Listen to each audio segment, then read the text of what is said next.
Okie dokie. What's up, good people? You're watching Breadsy Entertainment. I am joined with the lovely Bobby. Bobby, how are you today? I'm very good, thank you. Fabulous, fabulous, Um, fabulous.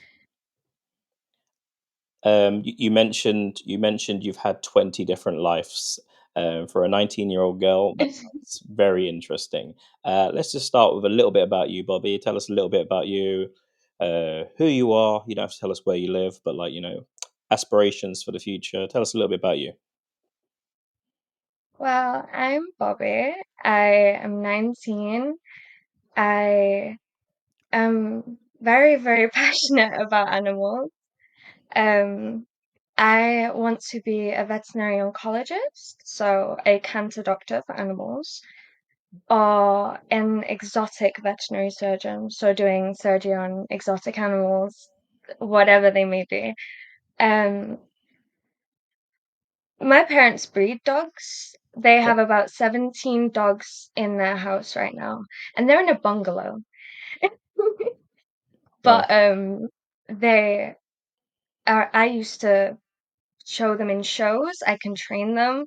I absolutely there's this love I can feel for an animal that I can't feel for a human.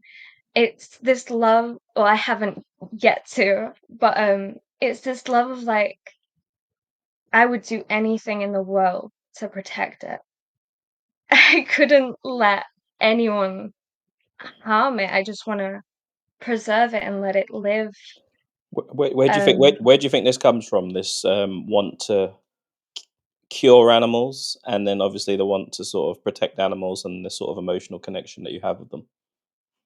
I think the first time I kind of noticed it, I was in, I think, year one in primary school, right? So I was quite young. This is when I was still living in Manchester, the first time.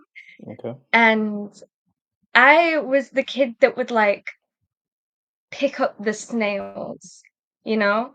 And at first, it was to creep people out because it would freak them out. They were kids. If you pick up a snail and put them near it, it's gonna, right?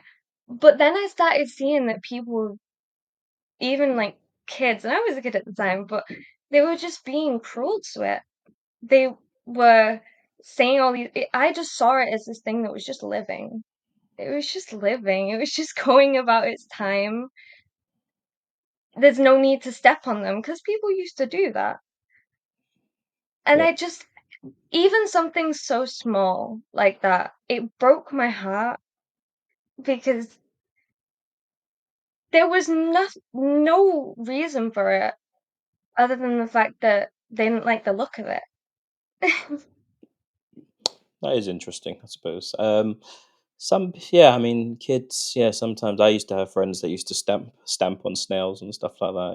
And yeah, it's not the best thing to do. Um, so you said you're a 19-year-old girl that's had 20 lives. Let's start with the first one that you can think of. Explain to me how a 19-year-old girl has 20 lives.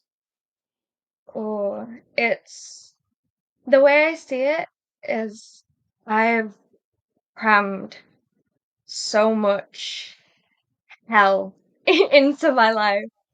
I've been on the streets. I've been in a homeless shelter for over a year. I've experienced things that I should have never had to experience. I've had to fight for myself and feed myself and protect myself in times where I didn't really have anyone to do that for me. Um, of course, I have my family. I love my sisters. I have four sisters. They still live with my family. Um, let's say me and my family did not get along. Me and my parents did not get along Okay, in that's interesting. heavy ways. Okay, that's interesting. That's quite a lot. Okay, so when were you homeless? What age were you when you were homeless? 16. So you're 16, So homeless. What is that like? And how does that even happen? it, before this time, I would get kicked out on the streets, or I would have very, very bad. arguments with my parents, and I'd run away because I just couldn't couldn't deal with it all. Um, so I would end up being on Welsh back roads in the middle of the night. And the last night it happened, my mother came up to me and she said, I don't want you here. Find another place to sleep tonight. I just don't want you here. I didn't have a phone. I wasn't allowed any kind of social media or a phone. Um, I had no means of contacting anyone, but I just threw on shoes and a coat and I walked down to this person. I didn't know them very well, but I went to the same school as them and they lived down the road from me and I begged them to let me log into Discord of all things on their computer because I didn't have anything else that I could think of. And I managed to get in touch with a friend of mine and they let me stay at their place.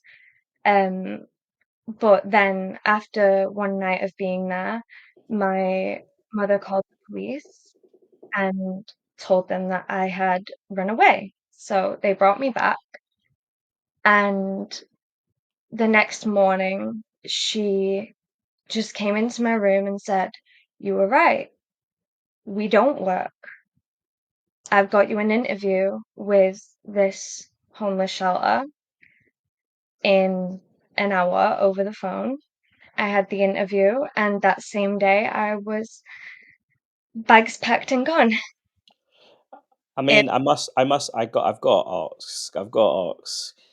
You're 16 years old. You're like most 16-year-old children. You're probably, rebelling a little bit, like most children do. How does it get to the point where you and your mum can't live in the same house together at 16? I currently have BPD, Okay, and that is a result of my childhood, unfortunately. Um, However, me and my mother have a difference of opinion on what my childhood actually was. okay, Um, but I started showing heavy signs of mental illness at 13, I think it was. Eating disorder, self-harm, things like that. But it just kind of went downhill from there.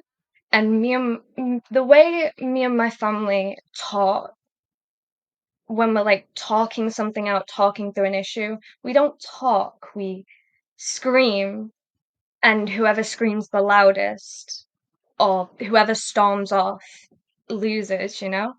It was always a game of who could beat the other, and nothing was ever resolved.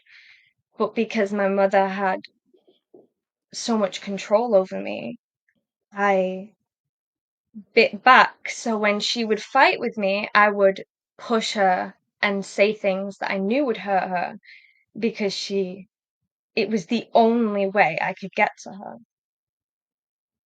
hmm Um, Did you live with both your parents? yeah, Okay. Um, I had a different relationship with my dad. Um, I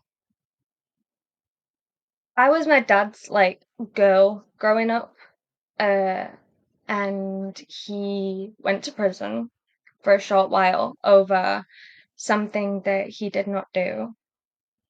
I believe, but who am I to say? Um, and during that time, my mother gave birth to my sister, and I guess when he came back, he felt like he'd missed the time with her, and I kind of,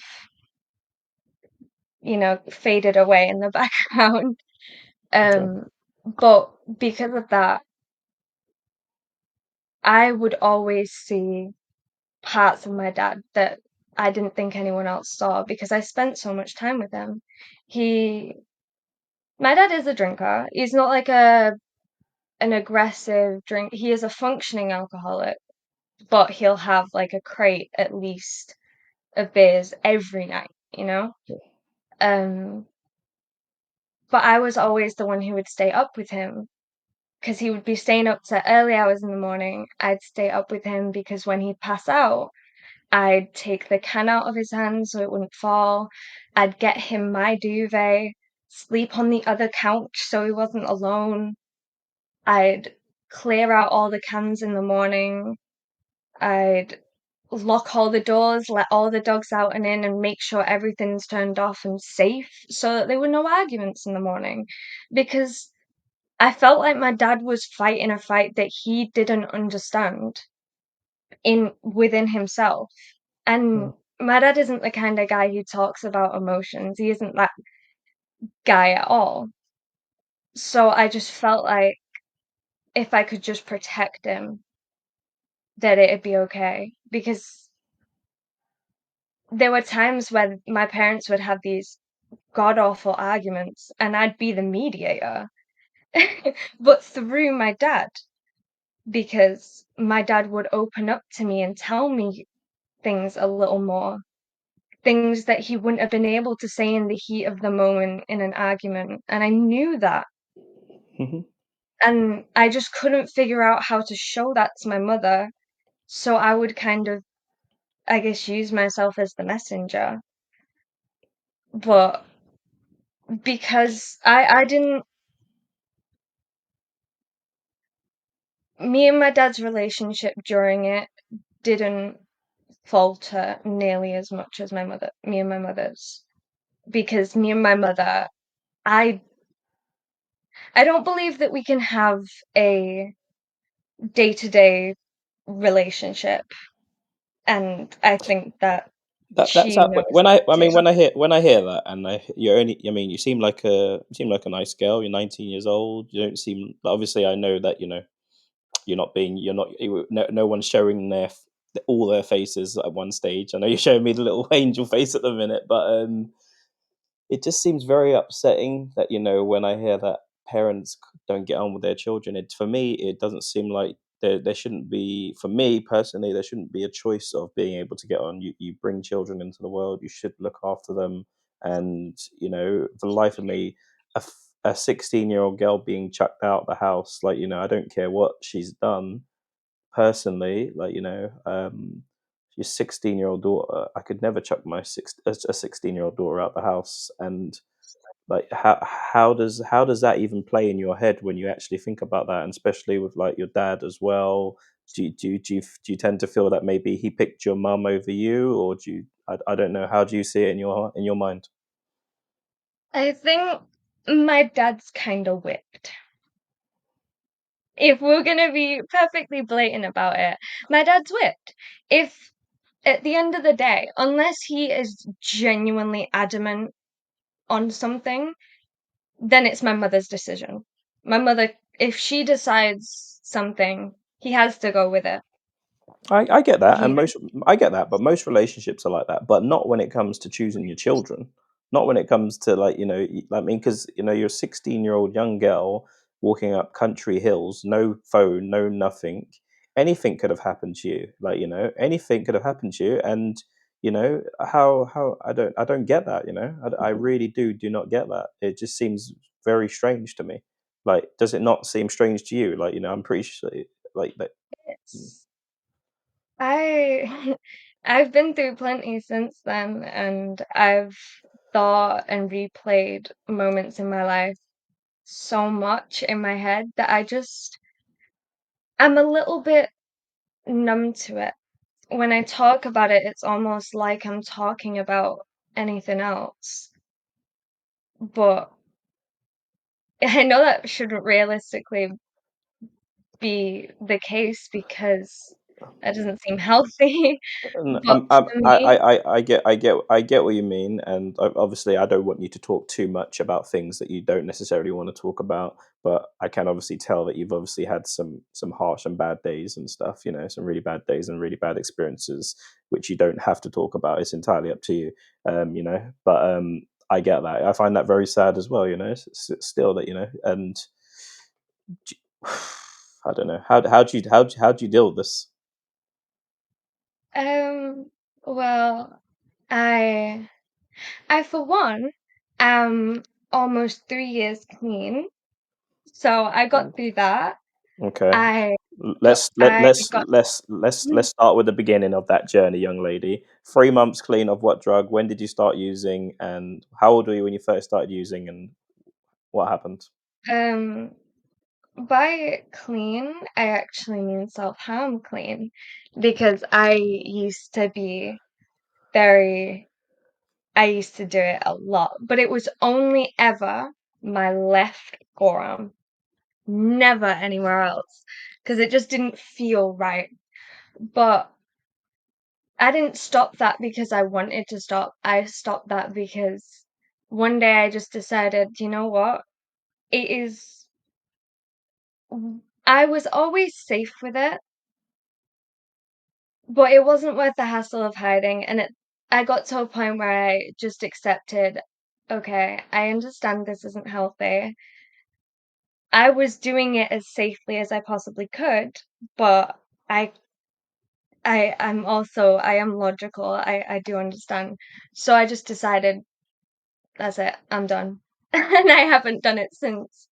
Wow. Um I did that with cigarettes as well, actually, because I chain smoked. The moment I got into the homeless shelter, I started chain smoking, and I did for a solid year, every day, constant rollies.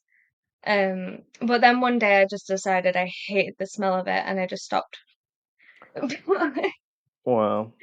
S- Um, So, so I what? Sorry. Yeah. I did have a codeine problem though. Okay. It wasn't for a very, very long time, but it was um while I was still living with my parents actually. And that was because there was so much cocodamol and Zappane in the cupboards, and it was the only thing I had. I didn't smoke or anything. Um, but that wasn't really specifically because I wanted the codeine.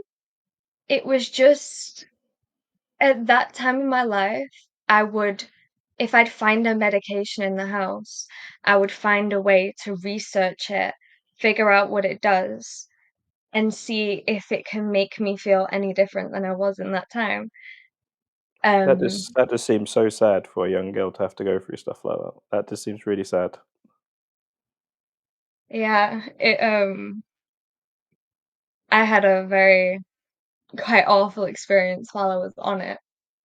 Uh, one of them, I'd basically taken pills on the school bus. Nobody saw, but I was almost out for the count when I got home, right? But at this very time, this was the one of the very few times I was actually allowed a phone, but it was only in school. So I had to give it in immediately when I got home. Now, a teenage girl told that she isn't allowed to speak to the opposite sex, told that boys and girls can't be friends, and treated like a whore when they haven't even thought of anything. It will push you to do some things. It will get you curious. What's the big deal? So I went through a time in my life where I didn't care and I was just constantly sending nudes if I could. And I didn't think of the only way I thought about it was they're treating this like this is the only way a guy will show interest in you. This is the only reason a guy would show interest in you. So this must mean this is what I've got to do. My parents didn't see that. They just saw it as I'm a whore. But during this time, when I was in school on the phone, I had this like silly little online relationship with this dude in America, right? In Chicago, I believe.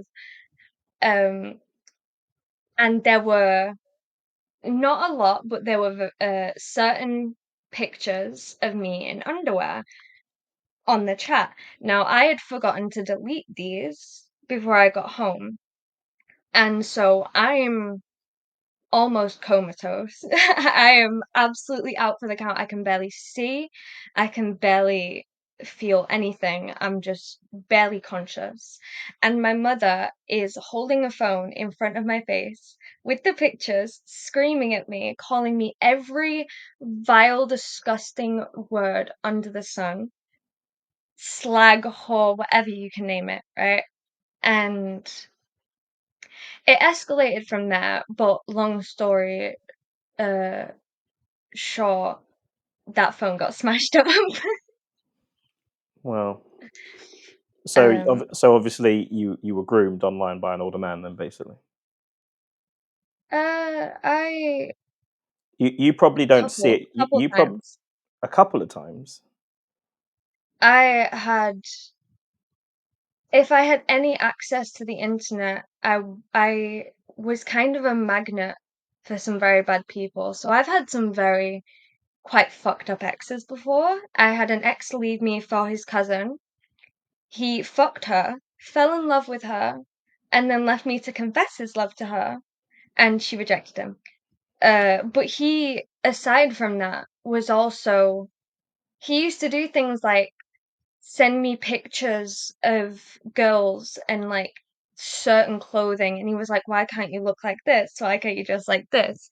And that was from a young age. How, how That old were was you? like I was yeah, that was around when I was 12 and 13, I think. Jesus Christ! Um, I mean, 12 or 13. I mean, what on earth are you but doing? What on earth are you doing? Like even I in a relationship at 12 or 13? I it was the only time that person at that time was the only access I had to the outside world. I wasn't allowed to leave the house. I couldn't go for a walk. I couldn't be trusted. I couldn't speak to people. I couldn't socialize with anybody except the people in my house. And when you're arguing with the people in your house, you feel completely alone. So that got me in the arms of some very fucked up people. Um, I have had quite a few. Uh, so I have a stalker. Um, he was an ex, but he lied about everything, lied about his entire identity. He came up to Wales when I was living there to try and find me. He's come to Manchester looking for me, trying to find me. I actually recently had to block 3 different accounts, one of which he tried pretending like was a different person, and it's all there's just something not right there. Um, but he would pretty much keep tabs on everything I did, and I didn't know how. I had an ex who used to it's a little bit triggering, this one, but I had an ex who used to blackmail me into hurting myself because he got off on it. How old were you then?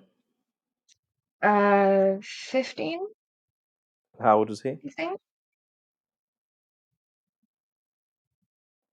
18, 19. He was this big fuck off skinhead guy. Um, he he was very, very lovely and like funny and charming at first. And then when he got pictures of me, uh, he would threaten to send them to my grandparents and my parents. So I had to do some awful things to myself. I had to listen to him tell me different ways he wanted to hurt me and detailed scenarios of this shit. And he used to make me say that I wanted it. That just breaks something in you a little bit. Um, I I'm gonna stop you there a little bit because I think maybe you might regret just talking after a little while. But like, you've been through some, very traumatic things. How are you like? What is the process now of re-healing from this and moving on, and not, and obviously not I know it's a very common thing when you're young and you don't feel love, especially young girls, to sort of reach out and obviously get the male attention. That's not unique to you. That's just a very normal thing to feel. Women do it just so they feel loved when they sort of like let just let people maybe take advantage of them and stuff. So that's a total normal thing of like dealing with that situation. You're a young girl. The key thing to remember here is even if you were up 90%, 1,000% up for whatever happened, it still shouldn't have happened because it does seem like these are older men taking advantage of a young girl, a vulnerable young girl in a in a dysfunctional family, sort of. So you are. I know you probably don't want to see yourself as a victim. These people have done bad things to you, like So, and you've obviously been through so many bad things that you're just numb to it, like you said. And now I can kind of see why you trust animals more than people and stuff like that, because you know their love is sometimes unconditional, like what are you doing to sort of heal from this? Like, are you speaking to people? I am in therapy. Good. However, in my last session, my therapist told me I was crazy. Now they're not supposed to do that. Not supposed to do that. Um, so I didn't really like take it to heart because I think he was trying to joke around with me, but I kind of just brushed that off. But I am in therapy. I honestly, right now in my life, I'm not perfect. I'm not gonna be, but I am better than I've been in a long time. And things like my eating and everything, they are on an incline for the first time in a long, long time. So I am healing, but a lot of it is just I'm I'm doing it on my own. The way I see it, this is my brain, and yes, outside help will help, but I have to live with this 24/7. I have to figure out how to do this on my own as well, and I need to practice because I can't wait for a therapy appointment every couple of months to be doing this. I need to keep trying. So I'm going up. I'm doing better. That's good. That's good. Um, wow. Just wow. I know how to pick them, don't I? People say to me, "How do you get this? How do you get different story like people with these sort of interesting stories and stuff like that?" Yeah, I'm just thinking I'm going to be talking about the goth look and all the rest of it, and then we went down memory lane. It's. I mean, I think. Oh, it's tough, man, because you're a 19-year-old girl, and like you said, you've lived 20 lives, and it's really, really tough. Do you ever hope that you can ever rebuild a relationship with your family and have like a better relationship? In a way, but I just think with certain members, it would just be a different relationship than what it could have been, you know? It would just be certain family members I will always have to keep at arm's length, but I'm still forgiving and I'm still moving on for myself because I can't stick on what people have done to me and what I have done in the past. I can't s- focus on it all because I won't go forward. Yeah. And I want, I want to be better. hmm And let's just say we could wave a magic wand right now, and the next 5 years are going to be the best 5 years of your life. Tell me how that would look. Well, I'm still going to be in university, but Okay. hopefully university in Scotland. Okay. Um, it was going to be America, somewhere in America. I was just going to completely move my entire life. But then I thought, you know what? There are universities in Scotland that do my course, and Scotland is a whole lot easier than flying over to America. hmm So, I will be in university. I'll hopefully be killing it. I will um be a healthy weight, hopefully. I I think I just Come I on, this think is I'll this. be able go on. No, I was going to say this is just a magical scenario, and I'm not just talking about what you want to do. I'm talking about the inner you inside you in terms of being at peace with yourself and stuff. All of that stuff, rather than more sort of like career wise. Like, where do you want to be in your mind, in your body, and I think I want to be able to wake up in the morning, know that I'm not gonna see anybody else that day, and still be okay. Still be happy being on my own. I want to be able to sit with myself and sit with my own mind and it not end badly. I want to be able to sit there in my own mind and just enjoy my way of thinking. Because on books and things, I'm a nerd. I'm um I ace it, but I just I feel like there's a lot to learn about my own mind, and I hope that I'll be a lot more enlightened in the Mhm. future. I mean, one of the common sorry. Yeah, I was going to say one of the common things with people that have been, mistreated in life, dealt a bad hand, so to speak, had bad experience happen to them. Um, is there any feeling of anger towards the people that have hurt you and forced you to be the way you've been now? Because I know sometimes that is a main part of the healing process, letting go of that anger. But it's also a rational thing. If someone's done you wrong, if someone's done something bad to you, and you know they have, and they've hurt you, and they haven't actually paid for it, there's that little bit of that in you. Is there any of that in you at the minute? Um, I think there was, but I'm not really angry. I'm just I look back at myself like I'm a different person, and I just feel bad.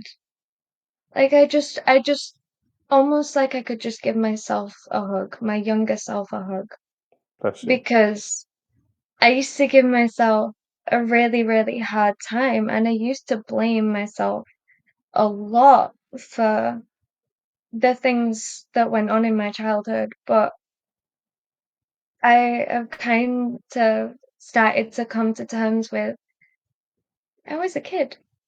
Of course. I was a kid, and a lot of things that happened to me, I didn't deserve to No. happen to me.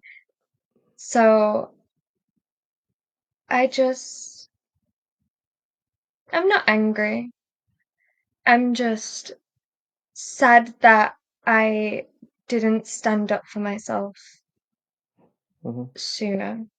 And most of the time when things happen to people when they're young, it's normally older people doing it to them, manipulating them and stuff. So you're kind of, you know, helpless in that fight as well, almost. So it's not something that you should ever feel guilty about from your perspective. Like, people have taken advantage of you from a young age, and it has shaped your life, unfortunately.